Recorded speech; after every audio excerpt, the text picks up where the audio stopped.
mulher prostrada em adoração chama mais a atenção de Jesus do que uma multidão lhe apertando? Será que tem alguém aqui que entrou para adorar sem interesse nenhum, simplesmente pelo fato de estar na presença? Abra a tua boca, exalte, bendiga, fala Todo-Poderoso. Eu profetizo sobre a sua vida que coisas surpreendentes acontecerão dentro deste ano. Deus fará você conquistar grandes coisas, extraordinárias, surpreendentes.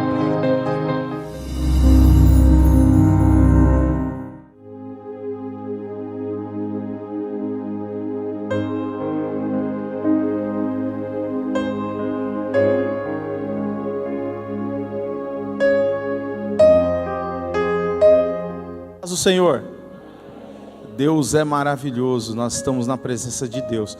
Por um acaso aguardou alguém aqui alegre e feliz com o Senhor Jesus? Tem alguém feliz aí? Glorifique a Ele, que Ele é merecedor de adoração. Meus amados, vamos neste momento abrir as nossas Bíblias no Evangelho de Jesus segundo escreveu Lucas, capítulo de número 10, um texto muito conhecido, mas eu tenho certeza que Deus falará conosco nesta manhã.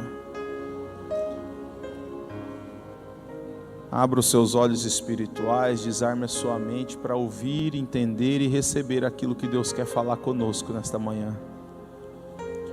Lucas capítulo de número 10, versículo de número 25. Diz assim a palavra do Senhor: E eis que se levantou um certo doutor da lei, tentando-o, e dizendo: Mestre, que farei para herdar a vida eterna? E ele lhe disse: Que está escrito na lei? Como lês? E respondendo ele, disse: Amarás o Senhor teu Deus de todo o teu coração, de toda a tua alma, de todas as tuas forças, de todo o teu entendimento, e ao próximo como a ti mesmo. E disse-lhe: Respondestes bem, faze isso e viverás. Ele, porém, querendo justificar-se a si mesmo, disse a Jesus: E quem é o meu próximo? E respondendo Jesus disse: Descia um homem de Jerusalém para Jericó e caiu nas mãos dos salteadores, os quais despojaram e espancaram e se retiraram, deixando-o meio morto. E ocasionalmente descia pelo mesmo caminho certo sacerdote, e vendo-o, passou de largo. E igual modo também o levita, chegando até o lugar e vendo-o, passou de largo. Mas certo samaritano, viajando, veio até ele e vendo-o, foi movido de íntima compaixão. E aproximando-se, atou-lhe as feridas, deitando-lhes azeite e vinho, e pondo-o sobre o seu animal, levou-o para uma estalagem e cuidou dele. E partindo no outro dia, deixou 2 dinheiros e deu ao hospedeiro e disse: Cuida dele, e tudo mais que gastares eu te pagarei quando voltar. Qual destes 3 te parece que foi o próximo daquele que caiu nas mãos dos assaltantes? E ele disse: O que usou de misericórdia para com ele. Disse, pois, Jesus: Vai e faze a mesma maneira. Quem pode glorificar a Deus por essa leitura, por esse texto? Meus amados e queridos irmãos, nós como os pastores e ministros do Evangelho precisamos sempre estar aprendendo. E o grande desafio de um pastor é sempre aprender. Nós como cristãos precisamos ter esse viés dentro da nossa mente. Aprender porque nós temos que ensinar. E aí alguém pode dizer: pastor, mas eu não sou ordenado na função pastoral. Mas todos nós somos líderes dentro da nossa casa.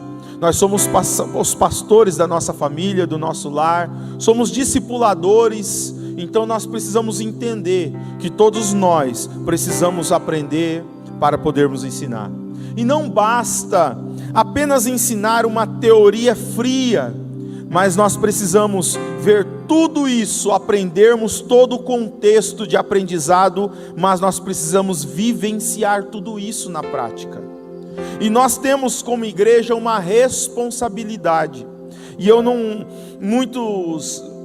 muitas pessoas nos dias odiernos, elas têm permitido com que esse princípio caia no esquecimento. Eu não sei porquê, mas existe um grupo na nossa geração que tem adentrado em muitos lugares de adoração, muitas igrejas, mas não conseguem viver a essência do Evangelho de Cristo por conta das suas motivações. O que nós temos visto, de um modo geral, no Brasil, não é Pentecostes, aquele de Atos 2. O que nós temos visto nessa geração é uma distorção da essência do Evangelho. O que é interessante é que eu e você, não sei você, mas eu já parei para pensar e para se perguntar. E às vezes eu faço essa pergunta sempre para mim, porque é necessário. O que é o Evangelho de Jesus? O que é viver o Evangelho de Cristo na sua íntegra? O que é viver o Evangelho de Cristo na sua essência? Quando Jesus nos resgatou das garras do pecado, quando Jesus nos tirou do lamaçal do pecado, Ele nos tirou e nos resgatou para vivermos um propósito. Nós temos vivido muitas coisas, e infelizmente nos dias odiernos, muitas pessoas têm se equivocado em viver o Evangelho de Jesus, e não têm vivido o verdadeiro propósito de ser igreja. Por que, pastor, você está dizendo isso? Porque a igreja de Jesus, ela foi fundada, ela é alicerçada, fundamentada, arraigada no próprio Jesus Cristo. Foi Ele mesmo quem disse para Pedro em Mateus 16:18, quando Ele diz: tu és Pedro, do grego Petros, que significa pequenos blocos rochosos facilmente removível, mas sobre esta pedra, do grego Petra, que significa grande bloco rochoso, irremovível, eu edificarei a minha igreja. A igreja de Jesus não está edificada no homem, a igreja de Jesus não está edificada em seres humanos, mas ela está edificada na poderosa palavra do Senhor Jesus. A igreja de Jesus, em primeiro lugar, está edificada nele, por Ele e para Ele é a glória, o louvor e o domínio de todas as coisas. Ser igreja de Cristo é estar alicerçado na sua palavra. Se a sua palavra não for a essência de sermos a igreja, nós infelizmente perderemos o verdadeiro objetivo de estarmos aqui todos os finais de semana para prestarmos culto de adoração. O primeiro, eu tenho orado por mim nesses últimos tempos, e quando o apóstolo me convidou para ministrar uma vez mais aqui neste domingo, eu me fiz essa pergunta, porque eu preciso primeiro que a mudança aconteça em mim, para que depois a mudança aconteça nos outros. E como pastor eu tenho que olhar para mim e dizer: eu posso ser um pastor melhor. Eu e você, como cristãos e discípulos de Jesus, precisamos diariamente olhar para dentro de nós mesmos e dizer: eu preciso ser um cristão melhor. Eu preciso me parecer mais com Cristo, na essência das suas atitudes. Escute o que eu vou te dizer. Quando vivemos a verdadeira essência do Evangelho, o nosso foco não está nas coisas da terra. Quando vivemos a verdadeira essência do Evangelho, o nosso foco não está em nós mesmos, nos nossos direitos, no nosso requerer algo, de esperar algo de Deus, mas o nosso foco está na presença do Todo-Poderoso. Por que Paulo diz em 1 Coríntios capítulo 12, ele diz algo muito interessante que muitas das vezes nós lemos e não prestamos atenção nos detalhes. E é interessante isso, porque 1 Coríntios 12 fala dos dons espirituais. Eu e chegar aqui no culto, eu e você chegarmos aqui e ouvirmos uma pregação e ver Deus revelar, profetizar, curar. Quem dera que todos nós aqui tivéssemos todos os dons espirituais. Quem dera que todos nós aqui exercêssemos na íntegra todos os dons que está em 1 Coríntios 12, mas existe uma coisa que nós estamos esquecendo como igreja, e que Paulo vai dizer em 1 Coríntios capítulo 12, versículo 31. O texto diz: e nisto mostrarei um caminho mais excelente que os dons. E eu fico me perguntando, o que pode ser mais excelente do que os dons? O que é que existe maior do que isso? Porque existe algo mais gostoso do que profetizar, sabia? Existe algo mais gostoso do que revelar. Existe algo mais gostoso do que ser instrumento de Deus para curar alguém. Porque a Bíblia vai dizer em Mateus 7:21 que eu posso curar alguém, que eu posso sarar alguém, que eu posso pregar a palavra e Deus me usar na ministração. Mas Jesus no dia do juízo dizer: apartai-vos de mim, porque eu não vos conheço. O problema, queridos irmãos, é que nós crentes, nós temos uma maneira de estarmos na presença de Deus muito pelas nossas necessidades, muito pelas nossas motivações. Quais são as nossas motivações para sermos igreja do Senhor? Nos últimos dias, para ser igreja, o que tem nos motivado na nossa geração, eu falo sempre de um modo geral para todos, mas o que tem motivado são as nossas necessidades. O que tem motivado são as nossas enfermidades. O que tem motivado são os problemas, os obstáculos que a vida nos reserva. E muitas pessoas, quando a luta vem, aí ora mais, jejua mais, lê mais a palavra, não falta culto, consagra. Mas muitas das vezes estão por conta do problema que estão vivenciando. Mas deixa eu te dizer uma coisa: o Espírito Santo de Deus que está dentro de mim e de você, desde o dia que nós aceitamos a Jesus, Ele já nos sarou. Ei, isso é profético para a tua vida. Eu vou repetir de novo: o Espírito Santo que está dentro de você, Ele já te sarou. Pastor, aonde está isso? Isaías 53, versículo 5 diz que Ele levou sobre si todas as nossas enfermidades, e por suas pisaduras fomos sarados. Você foi sarado, você é sarado, você está curado para a glória do Todo-Poderoso. Vivemos uma geração de mendigância. Muitos vêm para a igreja apenas porque está precisando de um milagre para a sua vida. Muitos querem a bênção, mas não querem o compromisso com o abençoador. Porque há uma grande diferença de estarmos na igreja para recebermos um milagre. Porque tem muita gente que recebe o milagre e vai embora e não volta mais. Mas Jesus nos chamou para vivermos um propósito. O propósito de sermos seus discípulos, de segui-lo, independente das circunstâncias, que não importa o momento que estamos vivenciando. E o Senhor Jesus nos chama, porque tem muita gente que quer simplesmente receber as benesses, as bênçãos que Deus tem preparado. Mas Deus está nos chamando nesta manhã para nós vivermos o propósito de sermos igreja independente das circunstâncias que nós podemos estar vivendo. Por que Jesus fazia milagres? Jesus não fazia milagres para atrair o povo. Jesus não era como muitos gospel dos nossos dias, que sempre que se apresenta quer mostrar alguma coisa. Jesus, quando fazia milagres, Ele nunca fez para que Ele pudesse se aparecer. Ele nunca investiu na sua imagem. Não existiu outdoor, não existia placa nas ruas da cidade: estará conosco o grande pregador Jesus Cristo de Nazaré, o filho da Dona Maria agora está ministrando a palavra do Senhor. Nunca apareceu isso. Jesus sempre, Ele investiu no seu nome, porque aquele que aparece demais, se expõe demais, morre antes do tempo. Então Jesus, Ele viveu um propósito. Ele nunca investiu na imagem, Ele investiu no seu nome, porque até cego que não sabia ver quem era quem, quando Jesus passava, ele dizia: Jesus, filho de Davi, tem misericórdia de mim. Eu não consigo te ver, mas eu sei quem é o Senhor, e eu estou te pedindo misericórdia de mim. Mas por que Jesus fazia milagres?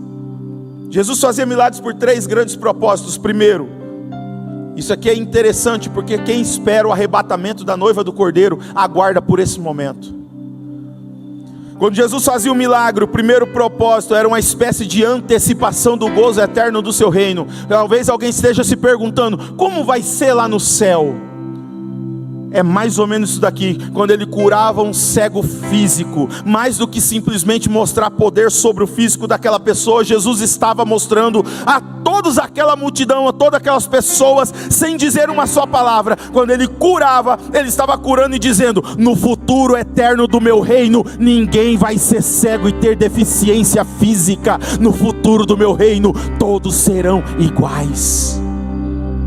Porque o milagre é uma antecipação da eternidade. Quando Jesus curou a mulher encurvada, em Lucas capítulo 6, versículo 18, diz que aquela mulher andava encurvada, e Jesus, quando cura ela, Jesus estava dizendo: no futuro eterno do meu reino, todos serão iguais e todos olharão na mesma direção, na mesma ótica. 1 de João 3,15, 3:2, o apóstolo João diz assim: amados, agora sois filhos de Deus, e ainda não é manifesto o que haveremos de ser, mas quando Ele se manifestar, seremos semelhantes a Ele, e assim como Ele é, o veremos. Só quem aguarda esse momento de estar na presença do Senhor, adore a Todo-Poderoso nesta manhã. Pastor, por que Jesus fazia milagres? Segundo propósito, era uma espécie de sinal. Qual era o sinal, pastor? Sinal serve senão para sinalizar. Não é à toa que milagre na Bíblia é chamado também de prodígios e maravilhas. Ou seja, são sinais. Jesus vai dando sinais. É como nós sairmos na BR, e nós vamos na BR-163, vai ter uma placa: se você quiser ir na BR-163, você vai ter que seguir por este caminho. O milagre, ele é um sinal que está mostrando para você o caminho que nós devemos seguir. O problema é que tem muita gente, como um certo sábio de um provérbio chinês disse, que o ignorante, quando alguém aponta o dedo para o céu, o ignorante olha apenas para o dedo, mas o sábio, ele olha para o céu. Porque tem muita gente que se apega apenas ao milagre, mas a verdade Jesus estava dizendo: isso aqui é só um sinal do que ainda está para acontecer na sua vida. Jesus estava ensinando e direcionando aqueles que futuramente seriam a sua igreja. Quando Jesus curava um surdo físico, ele estava dizendo: se eu tenho o poder de curar um surdo físico, eu também tenho o poder de curar um surdo espiritual. Pastor, mas isso daqui é base para a gente nessa manhã? É. Você lembra daquele paralítico de Marcos capítulo 2, versículo 1? Quando trouxeram ele, a multidão era grande, abriram um buraco no telhado, desceram ele até onde Jesus estava. Os fariseus que estavam por lá, eles começaram a razoar no seu coração e dizer: quem ele pensa que ele é para perdoar pecados? Porque Jesus olha para aquele homem e diz: perdoados estão os teus pecados.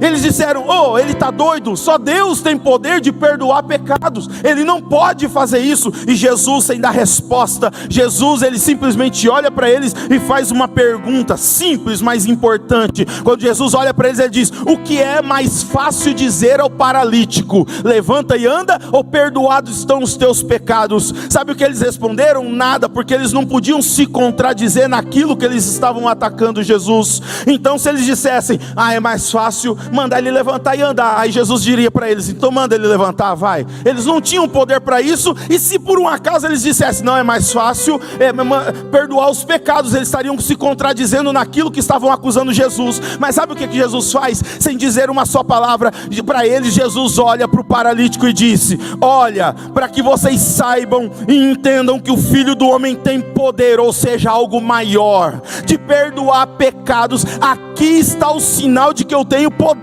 A ti te digo, paralítico, levanta, pega a tua cama e sai andando. E o paralítico levantou, pegou a cama e foi curado para a glória de Deus. E o sinal está aqui: se ele tem poder de curar o paralítico, então ele tem poder de perdoar pecados. Só quem está entendendo o que Deus está falando, dá o melhor glória a Deus que você puder nessa manhã. O terceiro propósito, e aqui está o ponto central para entendermos o propósito de ser igreja. O terceiro propósito para o qual Jesus fazia milagres era o propósito de ensinar princípios aos discípulos. Não é à toa que todo milagre na Bíblia Jesus fez na presença dos seus discípulos. Você vai ver que onde Jesus ensinou princípios na missão da igreja, após o seu retorno ao céu, na multiplicação dos pães e peixes, eu acho que alguma vez eu já falei isso daqui. Jesus está com uma multidão de cerca de 5.000 homens, se juntar as mulheres e crianças, mais ou menos 20.000 pessoas. Ele levanta, pega os 5 pães e 2 peixes, levanta e diz: obrigado, meu Pai. Jesus não faz escangalhaço, Jesus não faz griteiro. O único que grita aqui é só eu mesmo, ó. Jesus não faz nenhum alarde, ele somente agradece. Ele só diz: obrigado, meu Pai. Quando ele termina de orar, continua tendo 5 pães e 2 peixes. Porque Jesus não é mágico. Jesus, ele opera milagres. Mágica vem do nada, milagre depende da contribuição do homem. Pastor, isso é bíblico? É. Olha o que Jesus faz. Jesus pega 5 pães e ele começa a distribuir primeiro para os discípulos e não para a multidão. Ele tem 5 pães na mão, ele pega um pão e dá na mão de um discípulo. E sabe quantos pães que ele continua na mão? Não é 4, é 5. Quando Jesus dá um pão, ele continua com 5, dá outro pão para outro, ele continua com 5, dá outro pão para outro. Isso é profético para a tua vida. Tudo aquilo que está na mão de Jesus, nada acaba. Pode ser que o que está na tua mão é pouquinho, é esse pouquinho de azeite, é esse pouquinho de farinha na panela, que Deus vai fazer multiplicar sobre a tua vida. Entrega nas mãos dele, que ele tudo fará. Quando ele termina de servir os 12 discípulos, olha só o detalhe, o texto sagrado diz: e tendo servido todos os discípulos, Jesus olha para eles e diz: agora dai-lhe vós de comer. Jesus operou um milagre na vida dos discípulos, porque 5 pão virar 12 já é um milagre. Mas agora ele pega e fala com aquele pão que a pessoa estava na mão e fala: agora vai servir aquela multidão de 20.000 pessoas. Sabe o que aconteceu? Os discípulos, quando cortavam o pão e davam um pedaço para alguém, olhava no pão de novo, ele estava inteiro novamente, cortava outro pedaço. E aí, quando terminou de servir a todos, sabe quantos cestos cheios sobraram? 12 cestos para 12 discípulos. Cada discípulo vivenciou o milagre da multiplicação na sua vida. Eu quero profetizar sobre a tua vida, que neste ano de 2021, você vai viver o milagre da multiplicação sobre a tua casa, sobre a tua vida, sobre as tuas finanças, para a glória do nome de Deus, no nome de Jesus. Jesus está ensinando a igreja: vocês estão na terra para terminar o que eu comecei a fazer. A nossa natureza humana, ela nos impulsiona a vivermos qualquer coisa na terra, menos parecidos com Jesus. A nossa natureza humana tende a nos levar para sermos parecidos com qualquer coisa, menos com Jesus. É por isso quanto nós dependemos tanto dele. O nosso velho homem nunca quer ser parecido com Cristo. É por isso que Paulo vai dizer em Romanos 7,15: aquilo que eu quero fazer, isso não consigo, mas aquilo que eu não quero, vem todos os dias me confrontar, me afrontar. É nessa hora que nós vemos o quanto nós somos dependentes da graça de Deus na nossa vida. Porque aqui nessa manhã não existe nenhum anjo com auréola na cabeça. Aqui nessa manhã não existe nenhum anjo com asas nas costas. Todos nós, se nós não cuidarmos, não vigiarmos, nós também caímos e falhamos. É por isso que nós dependemos dele para tudo, e a nossa dependência dele tem que ser 100%. Porque tem gente que diz: Senhor, eu quero que o Senhor cuida dessa área da minha vida. Mas nessa daqui deixa comigo, que essa daqui eu domino. E Deus está dizendo para mim e para você, através da palavra, dizendo para mim e para você: entrega tudo nas minhas mãos, que eu vou cuidar de você nos mínimos detalhes. Para ser igreja, nós precisamos ser nascidos de novo. Não basta vir no culto 1 ou 2 vezes por semana. Não basta estar diante do seu discipulador de 15 em 15 dias. Não basta ter carteirinha de membro, frequentar uma igreja. Isso não significa que sou igreja. O que eu preciso, pastor, para ser igreja? Nascido de novo. Como é que se dá este nascimento? Da água e do Espírito. É o próprio Jesus falando com Nicodemos que nos ensina como é que nós nascemos de novo. O que é nascido da carne é carne, mas aquele que é nascido do Espírito é Espírito. Jesus estava dizendo para Nicodemos que quem nasceu de novo não é guiado pela velha natureza. É por isso que Paulo vai nos ensinar em 2 Coríntios 5,17: aquele que está em Cristo, nova criatura é. As coisas velhas se passaram, eis que tudo se fez novo. Não adianta nós dizermos que estamos mudados, regenerados e continuarmos tendo as mesmas atitudes de quando não éramos cristãos. Aleluia, se não é para dar glória, grita ai pelo menos. Mas nós precisamos ser nascidos de novo. Ele está dizendo que quem nascido da carne é tendencioso para dizer não para as coisas de Deus, mas quem é nascido do Espírito, ele entende a necessidade de buscar as coisas de Deus para se aproximar dele cada vez mais. A nossa velha natureza nunca quer estar em comunhão. Vamos ser sinceros, irmão. O nosso velho homem nunca quer orar. Quando chega a hora de orar, no meu horário da madrugada, se eu não colocar o despertador, eu não acordo. Porque a nossa natureza, ela é sempre pendida para as coisas da nossa natureza humana, da nossa carne. A nosso velho homem nunca quer ler a Bíblia. Tem gente que eu já ouvi falar, gente dizendo: quando eu vou ler a Bíblia, me dá um sono. Eu não entendo nada, baralha tudo as letrinhas.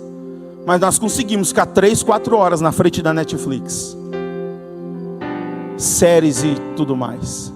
O nosso velho homem, ele nunca quer glorificar a Deus.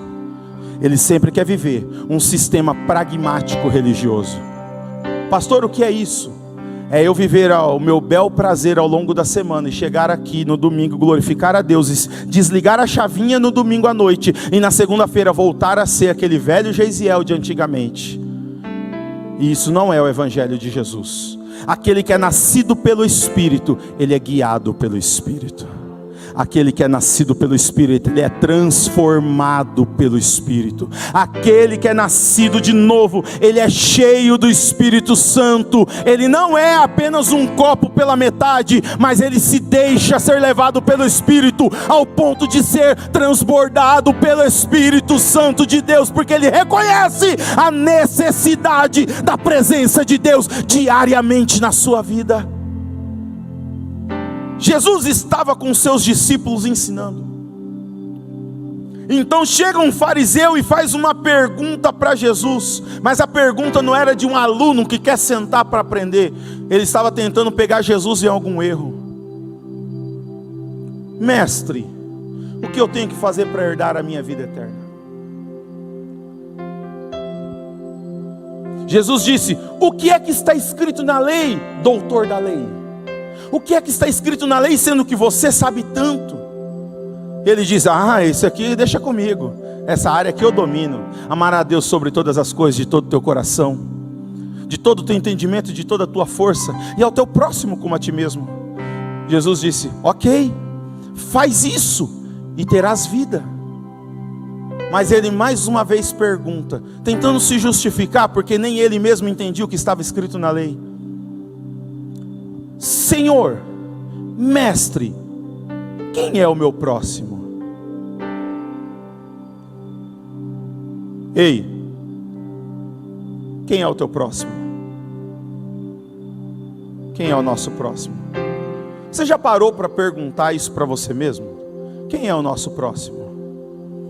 Normalmente, para mim e para você, o nosso próximo é aqueles a quem nós amamos, aqueles que fazem parte do nosso círculo de relacionamento, são aqueles que vão na nossa casa.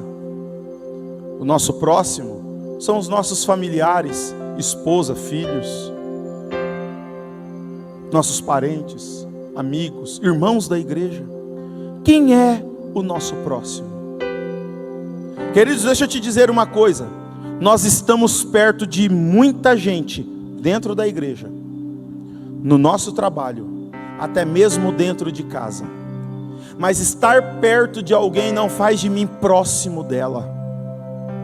Perto, eu posso até estar perto, mas estar perto não significa que eu estou próximo dela.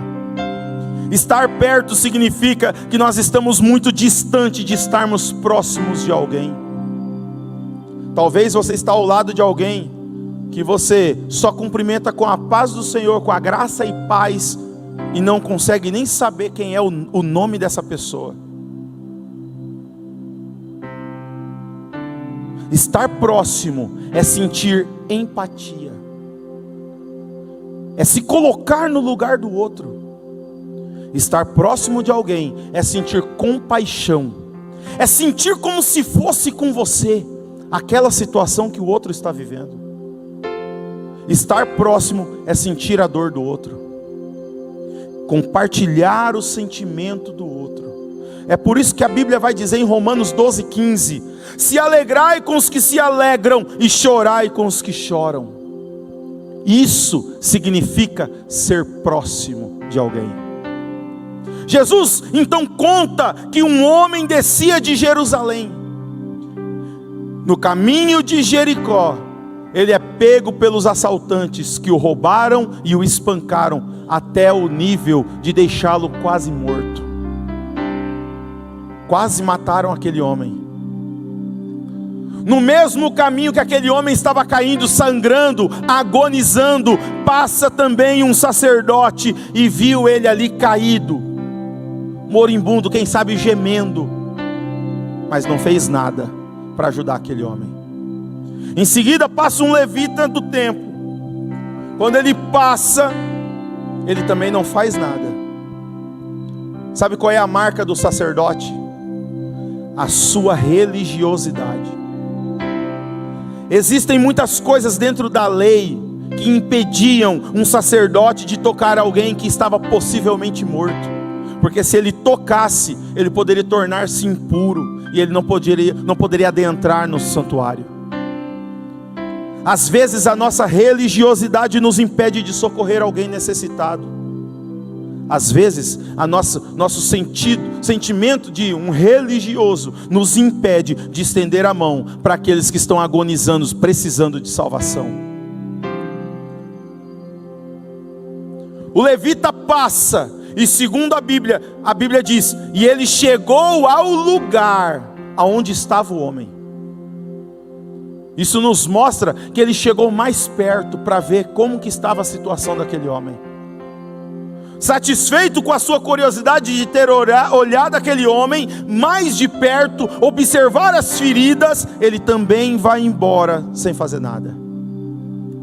Quantas vezes nós vemos o problema de alguém que está ao nosso lado, mas nós não fazemos nada para ajudar, porque as pessoas acham que ajudar alguém tem que envolver dinheiro, mas nem sempre aquilo que eu e você fazemos para socorrer alguém tem que envolver dinheiro.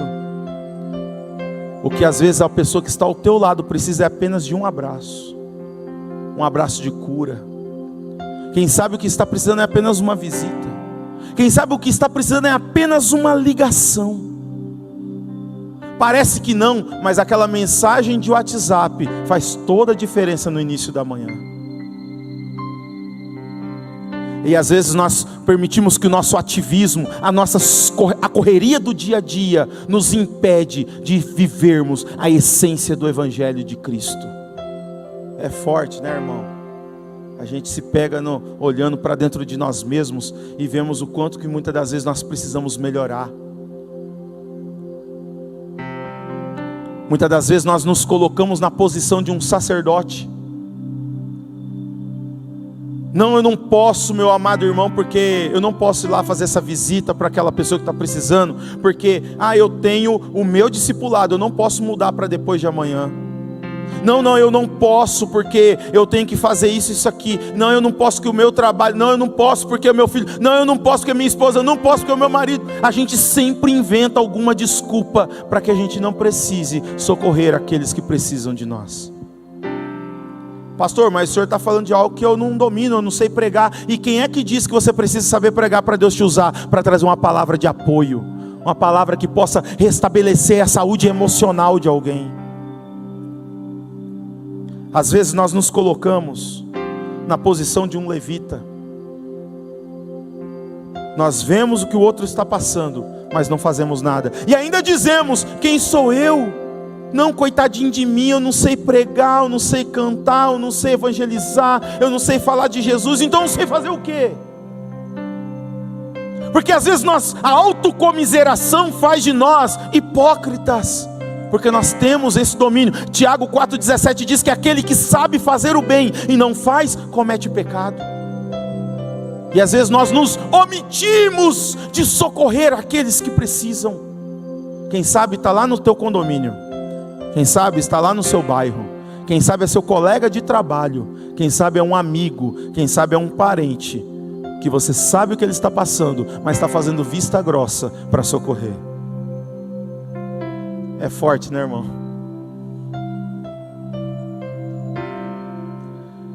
É por isso que é tão importante nós entendermos o propósito de ser igreja. Porque Deus não deu uma missão para a igreja. Entenda isso, Deus não deu uma missão para a igreja, mas Deus deu uma igreja para a missão. Deus não deu uma missão para que a igreja não ficasse ociosa aqui na terra. Não, eu criei igreja, para eles não ficarem sem fazer nada, eu vou dar uma missão para eles. Não, Deus deu uma igreja para a missão, porque a missão começou lá no Éden, quando Jesus dizendo que da serpente Deus esmagaria a cabeça da serpente, da semente da mulher. Ali começou a missão de Deus de resgatar o homem perdido, e eu e você fazemos parte dessa história. É por isso que eu e você, nós vamos ver Jesus chamando os discípulos não para semear, mas sim para colher. E Ele mesmo quem diz: Pai, manda mais ceifeiros, porque os campos já estão brancos. Os patriarcas, os profetas, araram a terra. Eles fofaram a terra, que estava seca e dura. Jesus, que é a semente, se auto-semeou. É Ele quem diz: se o grão do trigo caindo no chão não morrer, ele não gera vida e fica só. Sabe de quem que Ele estava falando? Ele estava falando de si mesmo. Se eu não morrer por vocês, vocês não têm vida em si mesmos. Eu sou a semente. Não é algo que vocês vão fazer, sou eu que estou fazendo. Vocês apenas têm que colher aqueles campos que já estão brancos. É por isso que Lucas 15:7 diz que há festa no céu quando um pecador se arrepende. Porque os frutos da semente plantada na cruz do Calvário, ele vai gerando vida. Ei, querido, você faz parte da história.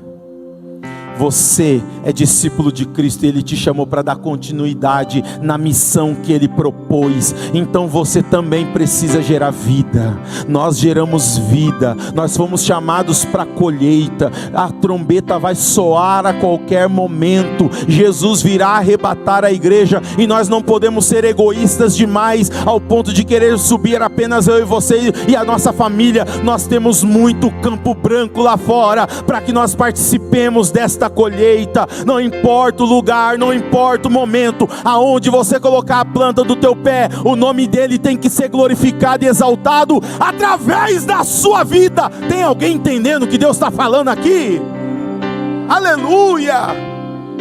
A Bíblia diz que o samaritano também passa pelo caminho, e nessa história eu consigo ver 4 situações: o sacerdócio, o levita, o samaritano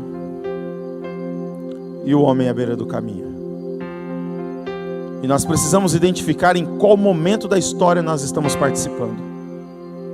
Porque o samaritano, ele também passa pelo caminho, e quando ele vê o homem lá, ele para, ele desce do cavalo, e a Bíblia diz que ele socorre aquele homem atando-lhe as feridas.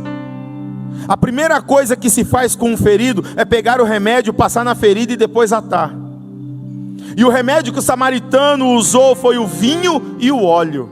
Mas não se usa vinho e óleo para atar a ferida de ninguém. Mas Jesus faz questão de dizer: e atou-lhe as feridas com vinho e óleo. Entenda, o samaritano, ele é o único dentre o sacerdote e o levita. O samaritano é o único que poderia ver aquele homem caído e passar direto e ir embora, porque os samaritanos não se conversavam, não se comunicavam com os judeus, mas ele olhou, ele viu e ele parou para atender. Talvez tenha alguém dizendo assim: eu não vou socorrer não, o discipulador dela está vendo lá. Segura aí, vai, preciso falar isso aqui. Não, eu não vou visitar não. Não tem discipulador? Não tem pastor?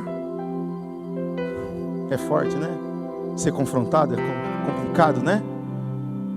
Vamos passar para frente. O sacerdote olhou e foi embora. O levita chegou perto, viu toda a situação, foi curioso, mas não se importou com aquela pessoa. Mas o samaritano, que tinha o direito de ir embora e ninguém iria falar nada, ele parou e socorreu. Jesus estava nos ensinando 3 coisas. Primeiro, o verdadeiro sacrifício oferecido a Deus é oferecer, fazer o bem sem esperar nada em troca. Nós temos uma dificuldade nos dias em que nós vivemos de fazer algo para alguém sem esperar nada em troca. A gente geralmente espera o muito obrigado, o tapinha nas costas, o cumprimento, quem sabe até uma recompensa por aquilo que foi feito. Vinho e óleo são especiarias usadas no sacrifício. Passou o sacerdote que havia ficado 15 dias no templo. O levita, a mesma coisa, mas Jesus estava dizendo: teve um que a sua oferta eu recebi. Sabe o que Jesus estava ensinando? Não basta ficar 15 dias no templo sem ter o sentimento pelos aqueles que estão necessitando de cura, de libertação, de transformação. Não basta estar aqui sem ter o sentimento de Jesus dentro de si. Jesus estava dizendo para mim e para você nessa manhã: tem uma oferta que eu recebo, é o sacrifício que eu estou recebendo, é fazer o bem, independente de quem seja, sem esperar nada em troca. Quando você ver alguém precisando e você puder estender a mão, estenda a mão sem que ninguém veja, estenda a mão sem esperar nada em troca, que é o nome do Senhor que está sendo glorificado, e a bênção sobre a sua vida, porque é a palavra dele se cumprindo em você. Qual é a oferta, pastor Geisiel? Fazer o bem sem esperar nada em troca. Amar somente pelo privilégio de amar alguém, mesmo sem saber se essa pessoa vai bater nas suas costas e trazer alguma gratidão para contigo. Este é o verdadeiro sacrifício da igreja. Longe de nós termos o mesmo sentimento do sacerdote e do levita, mas que nós venhamos ter o mesmo sentimento do samaritano. Que nós possamos nos envolver mais uns com os outros.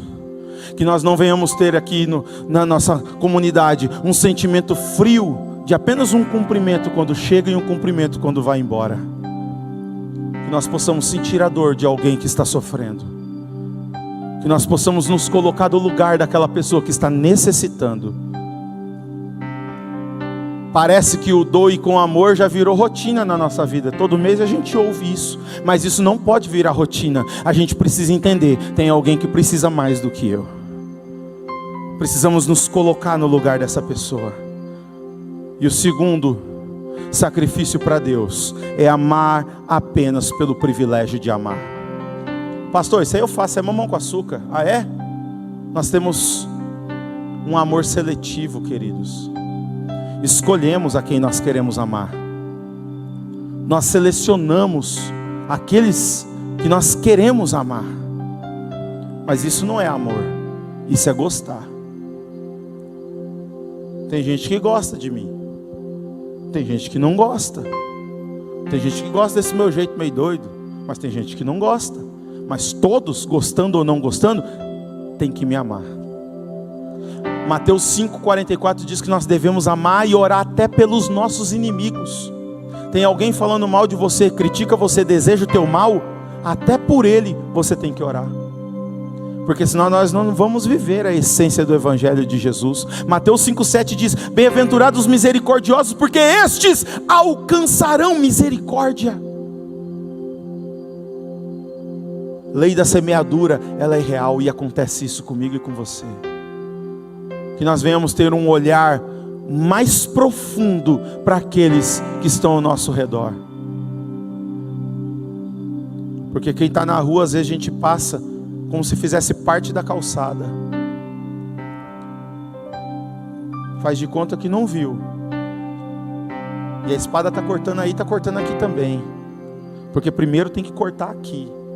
Nós precisamos nos parecer mais com Jesus nas atitudes. Porque tem gente que fala bonito, ora bonito, mas não vive aquilo que fala e ora. E Jesus está nos ensinando, nos moldando nesta manhã, para que nós venhamos nos parecer mais com Ele. Porque o verdadeiro amor consiste em amar, independente se eu gosto ou não gosto de alguém. Que nesta manhã o Espírito Santo nos ensine a amar como Jesus amou. Que o Espírito Santo nos ensine a perdoar como Jesus perdoou. Que o Espírito Santo nos ensine a amar e olhar para aqueles que precisam, assim como o samaritano olhou. Pastor, mas esse tipo de pregação não dá ibope, pastor. Não vai dar like, não vai dar curtidas. E quem é que disse que o Evangelho de Jesus é ibope? Ei, o Evangelho de Jesus, ele faz que nós morramos para nós mesmos. Foi ele quem disse: aquele que quiser vir após mim. O que ele quis dizer com isso? Literalmente Jesus estava dizendo: aquele que quer andar comigo, que quiser fazer parte da minha equipe, que quiser andar no meu grupo de discípulos, que quiser andar comigo, ser a minha igreja, tem que fazer 3 coisinhas básicas. Primeiro, negue-se a si mesmo. Pastor, o que é negar-se a si mesmo? É negar as suas vontades, o seu desejo, o seu querer, o seu eu. Porque está cheiroso, com aquele Malbec Gold, com aquela camisa de grife, e dá um abraço em alguém necessitado, em um morador de rua, parece que é meio ilógico. Eu fui criado dentro de um dos bairros complicados de Campo Grande, o Jardim Nhanhá. Dos meus 7 anos de idade até os meus 17 anos, fui criado lá. Estudei num colégio que muitos diziam que ali era faculdade de fazer ladrão, de fazer bandido e assassino. E eu vi muitos colegas meus virando viciados em drogas, assassinos, traficantes, latrocidas. Quantas vezes nós olhamos para essas pessoas e fazemos vista grossa, como se nós não tivéssemos nenhum envolvimento? E nós temos sim, porque eles são aqueles que nós temos que ir lá resgatar. Marcos 3,27 diz que nós temos que invadir a casa, arrombar a porta, amarrar o valente e tomar-lhe todos os bens. Satanás tem acorrentado muita gente, e sabe quem que Deus está esperando para que nós venhamos tirar? Sou eu e você, sou eu e você, sou eu e você, que nós precisamos resgatar. Mas é muito gostoso estar numa sala com ar-condicionado e dizer: quando alguém me procurar, eu falo de Jesus. Que nós venhamos ser o bom samaritano, que nós desçamos do cavalo do nosso conforto, que nós desçamos do cavalo do nosso eu, e nós vamos até lá onde nós precisamos de mudar. O segundo requisito: tome a sua cruz de cada dia. Abandone a autocomiseração, a autopiedade. Nós não podemos ser dependentes sempre das coisas dessa terra. Nós temos que nos desvincular, nos desligar, assim como Enoque, e estarmos conectados somente no Pai. Tomar a cruz de cada dia é parar de olhar para o problema e olhar para o Deus que está sobre o problema. Que a gente olha para os nossos problemas, para as nossas adversidades, e muitas das vezes ficamos parados, travados, e passamos uma vida focado nas coisas dessa terra. E o tempo está passando. Jesus breve buscará a igreja. E 1 Coríntios 5,10 diz que todos nós compareceremos no tribunal de Cristo para julgamento das obras, sejam elas boas ou más. Então que nós venhamos refletir sobre isso e termos um olhar de mais compaixão e empatia pelo nosso próximo. E o quarto lugar, terceiro, Jesus disse: negue-se a si mesmo, tome a sua cruz. Terceiro, siga-me. E o que Jesus estava dizendo quando ele disse siga-me? Isso aqui é profético para a tua vida como igreja que vive um propósito de Cristo na terra. Ele estava dizendo: ande como eu andei. Atos 11, 26, a Bíblia diz que em Antioquia os primeiros discípulos foram chamados de cristãos, porque eles andavam como Cristo, falavam como Cristo, se vestiam como Cristo, operavam milagres e maravilhas como Cristo, pregavam as palavras como as de Cristo. Jesus estava dizendo: faça o que eu fiz, haja como eu agi, reaja como eu reagi. Deixa eu ver se vai ter alguém que vai dar glória a Deus agora. Ame como eu amei, perdoe como eu perdoei, porque para andar comigo, para ser parte da minha equipe, tem que ser reprodutor das minhas obras, senão não será a igreja de Jesus. Então, em nome de Jesus, que nós venhamos ser discípulos de Cristo, que nós venhamos manifestar o caráter de Cristo, que a essência do Evangelho exale da nossa vida. Só quem está entendendo, levanta a tua mão e glorifica Ele, porque Ele é digno.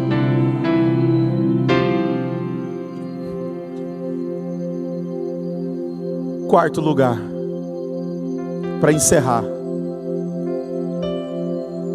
o Espírito Santo nessa manhã está nos ensinando a verdadeira essência do verdadeiro sacrifício para Deus, da verdadeira oferta para Deus. Queria te convidar a se colocar de pé. Ministério de louvor, vamos louvar? Escute isso aqui, querido. Será que nós estamos verdadeiramente dispostos a oferecer um sacrifício verdadeiro, em atitudes? Porque muitas pessoas acham que o sacrifício é estar aqui. Irmão, estar aqui não é sacrifício para ninguém. Tem gente que diz: não, eu paguei o preço. E quem disse que orar, jejuar, consagrar, estar na igreja é pagar preço? Jesus pagou o preço. O preço já foi pago. Estar aqui é desfrutar de privilégio. Colocar o seu nome nas 50 horas de oração não é um sacrifício de orar na madrugada, é desfrutar do privilégio de estar na presença do Pai. Será que nós temos um sacrifício verdadeiro a oferecer a Ele em atitude? Porque nós estamos num culto onde nós estamos prestando adoração a Ele. Então o louvor não tem que me agradar, a palavra não tem que me agradar, mas o louvor que vai exalar da minha boca tem que agradar a Ele. Ah, aleluia. O verdadeiro culto não é aquele que me agrada, mas é aquele que agrada a Ele. E o quarto lugar são aquelas pessoas que estão como aquele homem caído. Talvez tenha alguém aqui que está com esse sentimento. Quem sabe está com feridas abertas na sua alma, por coisas que falaram para você, não sei quanto tempo, mas todas as vezes que você lembra, isso ainda te dói, ainda te machuca. Talvez tenha alguém aqui nessa manhã, que está dizendo: não, eu preciso me policiar, eu preciso mudar. Essa palavra falou comigo, me confrontou, amém. Mas talvez tenha alguém que está dizendo aqui: estou como aquele homem caído, e eu preciso de uma mão amiga para me levantar. Feche os teus olhos nesse momento, enquanto o ministério de altar louva. O Espírito Santo está passeando no nosso meio nessa manhã. O Espírito Santo está sondando corações aqui nessa manhã.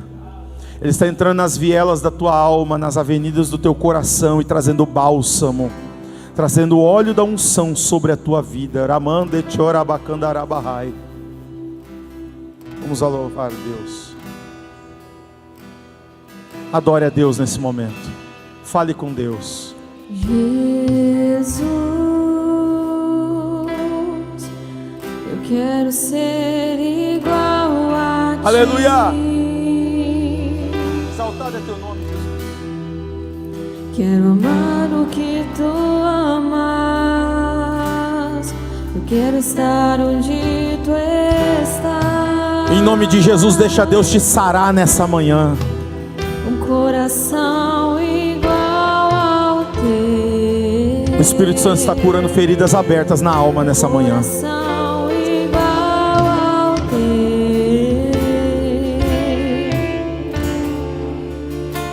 Eis-me aqui, disponível eu estou. Abre o teu coração e deixa Ele derramar o vinho na tua alma.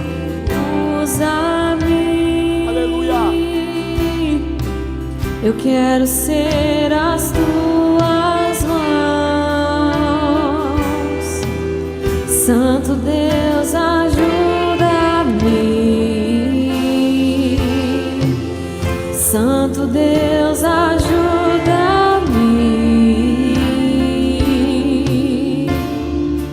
a ser.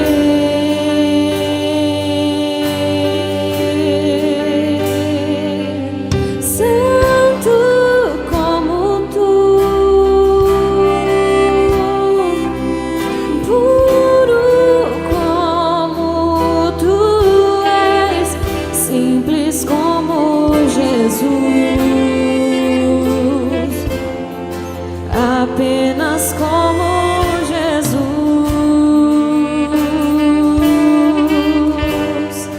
humilde como tu,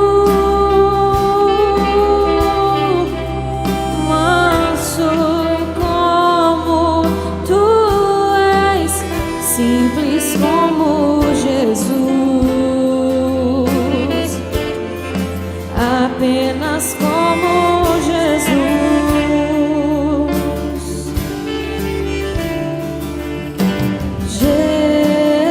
Adore a Deus, exalta o nome do Senhor nessa manhã. Presta sua adoração a Ele, o seu melhor louvor para Ele nessa manhã. Abra o seu coração para Ele nessa manhã. Eu quero estar onde tu estás. Um coração igual ao teu. Coração igual ao teu. Eis-me aqui, disponível eu estou.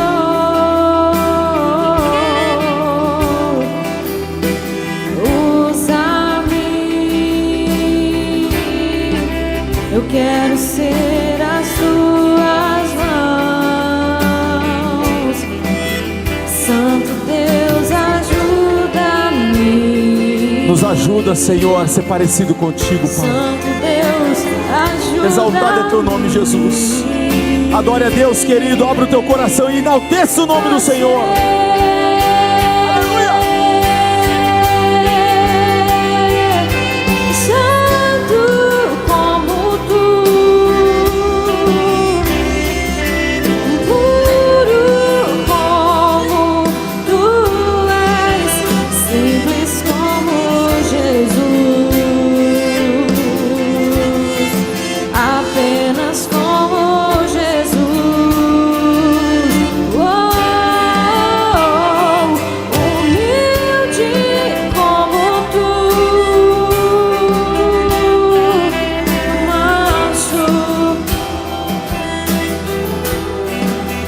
Simples como Jesus, apenas como Jesus. Feche os teus olhos. O Espírito Santo está passeando no meio de nós nessa manhã e está curando feridas abertas na alma daqueles que precisam de uma saúde emocional nova. Quem sabe o seu emocional está abalado, o seu psicológico está abalado, não tem dormido direito, tem tirado o teu sono, mas agora nesta manhã Ele está como um bom samaritano derramando o óleo de unção, de cura sobre a tua vida, derramando o vinho da alegria, do renovo, da expectativa, da esperança sobre a sua alma. Ei, você é um bom samaritano para poder colher, ó Deus querido e todo poderoso, eu ministro sobre a vida da tua igreja.